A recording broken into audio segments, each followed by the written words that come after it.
ইলমিন মা আমিলা, হুজুরকে বুঝাতে হবে তার বিদ্যে। হুজুর আমাকে বলছে, আব্দুর রাজাক সাহেব আমি কোরআন পড়ে আপনার বাপের কবরে বক্সে দিয়েছি। আরে ব্যাপারটা কি? আল্লাহর নবী বলেছেন যে কোরআন মাজিদ পড়বে সে অক্ষর প্রতি 10 নেকি পাবে। তো কোরআন আপনি পড়লেন, নেকি আপনার হলো, তা আপনি আমার বাপের কবরে বক্সালেন কি করে?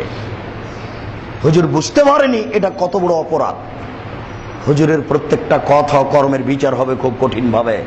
আপনারা জানেন জাহান্নাম উদ্বোধন হবে 3 শ্রেণীর মানুষ দিয়ে।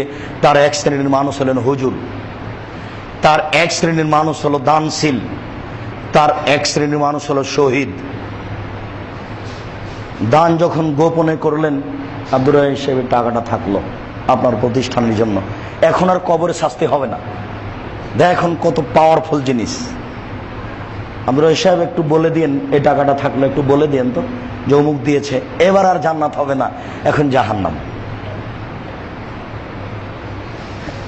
সেই পরিশ্রম আপনার আছে, বিপদও আপনার আছে। কত যে সূক্ষ্ম ইসলাম!